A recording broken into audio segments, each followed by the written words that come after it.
As-tu déjà remarqué quelque chose d'étrange? Plus tu es intelligent, plus tu te sens seul. Pas parce que tu es difficile, pas parce que tu as tort, mais parce que le monde n'est pas fait pour les esprits comme le tien. Et personne ne veut l'admettre. Socrate a été condamné à mort pour avoir posé trop de questions. Tesla est mort ruiné et seul, alors que ses idées alimentent le monde moderne. Alan Turing a déchiffré le code qui a permis de mettre fin à la Seconde Guerre mondiale. Et la société l'a remercié en détruisant sa vie. Tu commences à voir le schéma? Alors laisse-moi te poser une vraie question. Est-ce que tu as déjà eu l'impression que plus tu penses en profondeur, moins les gens t'écoutent? Que plus tu comprends le monde, plus tu deviens invisible? Ce n'est pas qu'une impression. Et si je te disais que la société est conçue pour faire taire les esprits comme le tien? On y reviendra. Mais d'abord, parlons de ce qui fait peur dans ton intelligence. As-tu déjà essayé de partager quelque chose de vrai avec les autres, quelque chose de profond, et tout à coup, le silence s'installe? C'est comme si, dès que tu touches à un sujet sérieux, tout le monde décroche. Tu lances une idée forte, quelque chose qui te hante depuis des jours, et il change de sujet. Foot, potin, ou le dernier sujet à la mode. Tu n'es pas trop intense. Tu n'es pas trop. Tu es juste entouré de gens qui ont arrêté de réfléchir depuis longtemps. Maintenant, fais une pause. Réfléchis à ça. Et si être incompris n'était pas un échec, mais la preuve que tu es en avance sur ton temps? Soyons honnêtes, tu t'es probablement déjà demandé si le problème, c'était toi. Pourquoi est-ce qu'il rit quand tu es sérieux? Pourquoi chaque conversation profonde semble-t-elle s'éteindre avant même d'avoir commencé? Je vais te dire pourquoi. Penser profondément, aujourd'hui, c'est comme chuchoter dans un stade. Personne ne veut t'entendre. Non pas parce que tu as tort, mais parce que ça les dérange. Et il faut que tu comprennes bien ceci. Tu es simplement éveillé dans un monde qui veut désespérément rester endormi. Et c'est là que commence la solitude. Voici quelque chose que la plupart des gens n'admettront jamais. Les personnes intelligentes n'ont pas besoin de parler pour déranger. Il suffit qu'elles soient là. Et ce n'est pas parce qu'elles crient ou cherchent à prouver quelque chose. C'est parce que leur présence reflète ce que les autres essaient d'éviter. Les esprits brillants sont des miroirs, pas des mégaphones. Tu ne cries pas, tu révèles. Et c'est ça qui leur fait peur. Réfléchis grec. Quelqu'un entre avec des muscles impressionnants, on l'admire. Quelqu'un déborde d'argent, on l'envie peut-être, mais on l'admire quand même. Mais si quelqu'un entre et qu'il est clairement plus lucide que tous les autres, là, ça devient gênant. Parce qu'à la différence des muscles ou de l'argent, l'intelligence touche directement à ce que les gens sont au fond d'eux. Voilà pourquoi les gens se définissent par leur manière de penser. Alors quand tu arrives et que tu penses plus vite, plus loin, plus profondément, ce n'est pas seulement leurs idées que tu remets en question. C'est leur identité. Et Schopenhauer, brutal mais brillant, l'a parfaitement résumé. L'intellect reflète ce que les autres veulent éviter. La plupart des gens ne veulent pas faire face à leurs propres limites. Et quand ils sont autour de toi, ils n'ont plus le choix. Voici une vérité que beaucoup ne supportent pas. Les penseurs profonds ne sont pas détestés parce qu'ils ont tort. Ils sont détestés parce qu'ils ont raison, trop tôt. Et ça les rend dangereux. Tu l'as probablement déjà remarqué. La force. Les gens l'admirent. La beauté, ils l'encensent. La richesse, ils la poursuivent, la suivent, l'adorent. Mais l'intelligence, ça suscite des regards en coin. Ça provoque le silence. Ça rencontre de la résistance. Et la vraie question, c'est pourquoi? Voici où ça devient étrange. L'intelligence n'a même pas besoin de parler pour déranger. Tu peux entrer dans une pièce, t'asseoir, ne rien dire, et pourtant mettre tout le monde mal à l'aise. Parce que la force, la beauté, la richesse, ce sont des choses extérieures. Elles ne remettent pas en cause l'image que quelqu'un a de lui-même, intérieurement. Mais l'intelligence, elle va plus loin. Elle touche à ce que nous sommes profondément, à ce que nous croyons, à ce que nous pensons savoir. Alors quand quelqu'un arrive, avec une pensée plus vive, plus profonde, plus claire, ce n'est pas juste impressionnant. C'est perturbant. Ça ne remet pas seulement leurs idées en question, ça remet en question leur identité. Et la plupart des gens feraient tout pour protéger leur identité, même si cela signifie rejeter la seule personne dans la pièce qui a vraiment compris. Prenons une minute pour parler de science, pas d'opinion, mais de ce que ton cerveau fait réellement. Quand quelqu'un se sent intellectuellement dépassé, même légèrement, l'amygdale, le centre de la peur dans le cerveau, s'active. Oui, Être en présence de quelqu'un de plus intelligent déclenche littéralement la même zone du cerveau que celle qui réagit à un danger physique. Ce n'est pas juste de l'insécurité, c'est un instinct de survie. Et c'est encore pire en groupe. En tête-à-tête, ils peuvent parfois le supporter. Mais dès que d'autres personnes regardent, la pression pour tenir le coup explose. Parce que là, il ne s'agit plus seulement de se sentir stupide, il s'agit d'avoir l'air stupide. Et c'est à ce moment-là que les gens commencent à se refermer, à changer de sujet ou à t'écarter doucement. Pourquoi? Parce que le cerveau fait ce pourquoi il est programmé, protéger l'ego. Et voilà ce qui complique tout. Nous avons tous des biais cognitifs qui amplifient cette réaction. L'effet Dunning-Kruger, c'est quand les personnes les moins compétentes pensent être les plus intelligentes de la pièce. L'effet Backfire, c'est quand tu prouves à quelqu'un qu'il a tort et qu'au lieu de changer d'avis, il s'accroche encore plus à sa croyance. Et le biais du statu quo, c'est l'addiction du cerveau aux idées familières, même quand elles sont fausses. Donc si tu es quelqu'un qui questionne, qui voit plus loin, ou qui remet l'évidence en question, tu n'es pas juste mal vu. Tu es une menace pour leur équilibre mental. Les gens ne te rejettent pas, toi. Ils rejettent l'inconfort que tu représentes. Et voici où tout bascule.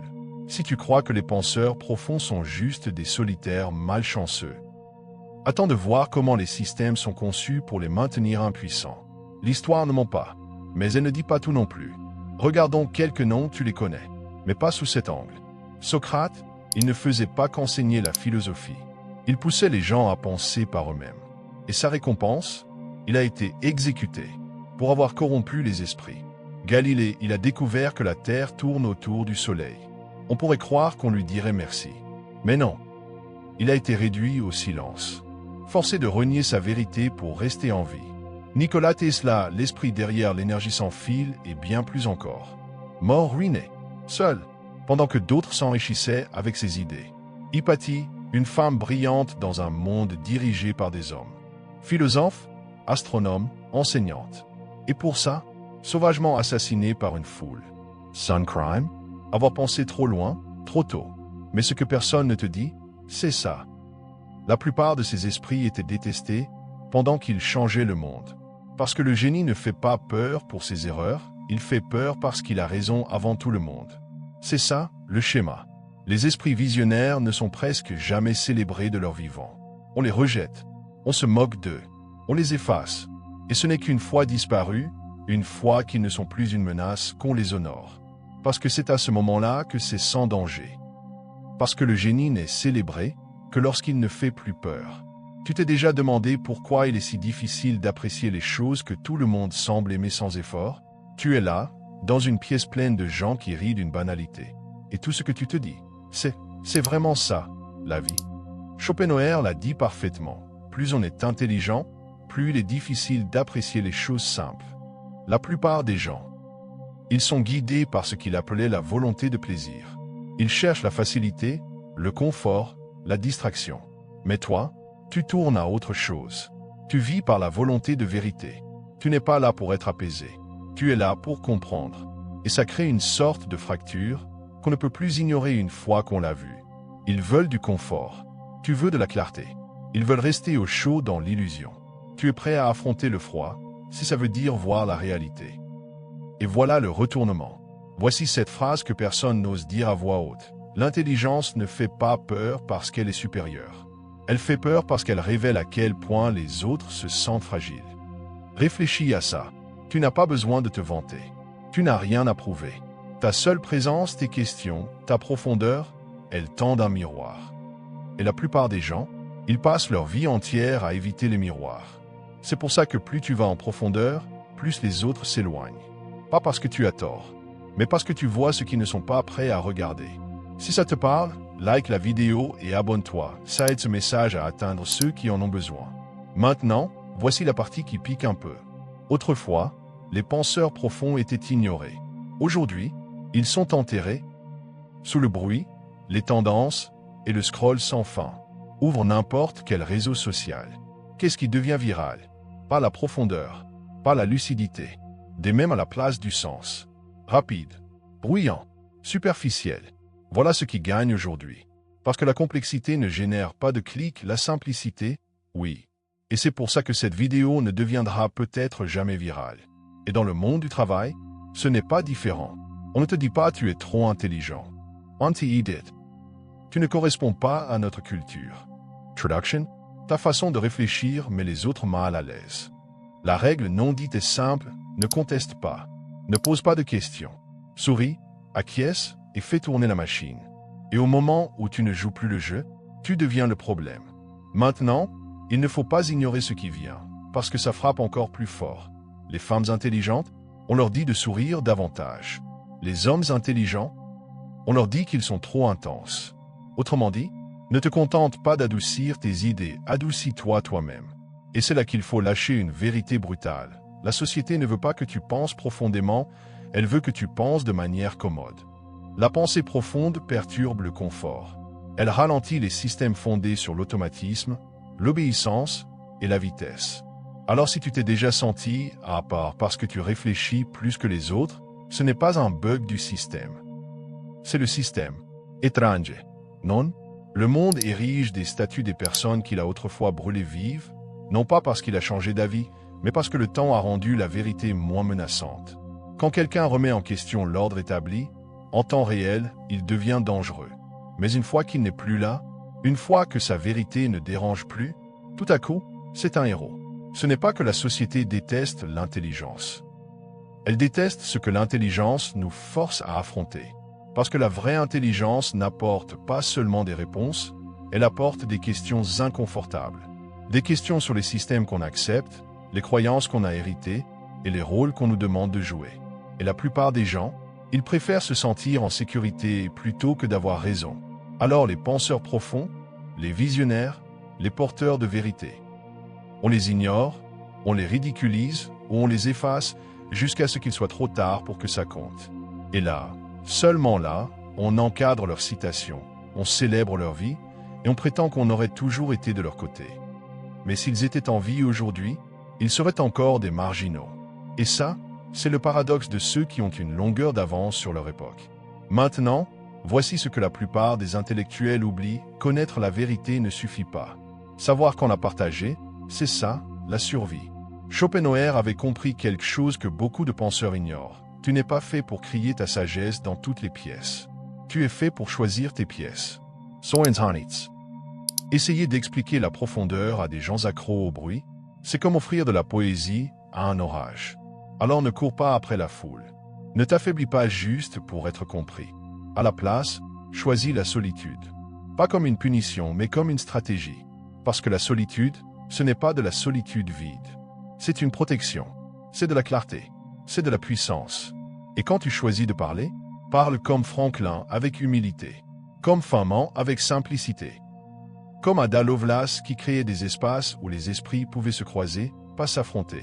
Il savait une chose essentielle. L'intelligence n'a pas à isoler. Elle doit simplement être partagée avec sagesse.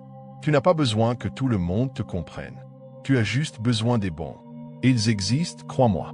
Avant qu'on termine, il faut que tu entendes ça. Tu as probablement passé des années à te demander si quelque chose n'allait pas chez toi. Pourquoi tu te sens décalé? Pourquoi les gens s'éloignent quand tu parles avec ton âme? Pourquoi tu as toujours l'impression d'être trop? Mais la vérité, les penseurs profonds ne sont pas rejetés parce qu'ils ont tort. Ils sont rejetés parce qu'ils ont raison trop tôt. Ce n'est pas que tu es trop compliqué, c'est que la plupart des gens n'y sont pas encore. Et oui, ça peut faire mal profondément. Parce qu'être en avance, ça a un prix. Tu marches souvent seul. Mais voilà ce que personne ne te dit. Tu n'as jamais été trop profond, les autres étaient juste trop superficiels pour nager là où tu es. Laisse ça résonner. Parce que le monde, il a désespérément besoin d'esprit comme le tien. Pas dilué, pas réduit au silence, pas déformé pour rentrer dans le moule. Même si le monde n'est pas encore prêt à te dire merci, même s'il ne te donne jamais le crédit que tu mérites, tu dois continuer à penser, à questionner, à chercher. Parce que tu n'es pas faux, tu n'es pas brisé. Tu n'es pas trop, tu n'es pas seul, tu es simplement éveillé. Et dans un monde qui dort au volant, ça fait de toi quelqu'un de rare, quelqu'un d'essentiel. Maintenant, j'aimerais t'entendre directement. Est-ce qu'on t'a déjà rejeté parce que tu pensais trop profondément, parce que tu posais les questions que personne ne voulait entendre, parce que tu voyais ce que les autres préféraient ignorer? Raconte ton histoire, pas pour attirer l'attention, mais pour créer une connexion. Parce que quelque part, quelqu'un porte le même silence que toi. Et peut-être que ta voix, c'est celle qui va enfin le faire se sentir vu. Commençons le genre de conversation que la plupart fuient. Pas en surface, pas édulcoré, mais réel, cru, honnête. Et si tu as déjà ressenti cette forme d'isolement, ce courage silencieux, laisse un commentaire maintenant avec cette phrase. Aujourd'hui, je suis prêt à être seul, si c'est le prix pour rester vrai. Si ce message a résonné en toi, like cette vidéo, abonne-toi pour plus de vérité que peu osent dire, et envoie-la à quelqu'un à qui on a toujours dit. Tu réfléchis trop. Ce n'est pas un défaut, c'est ton don, et tu n'as pas à le rétrécir pour appartenir. On ne fait que commencer.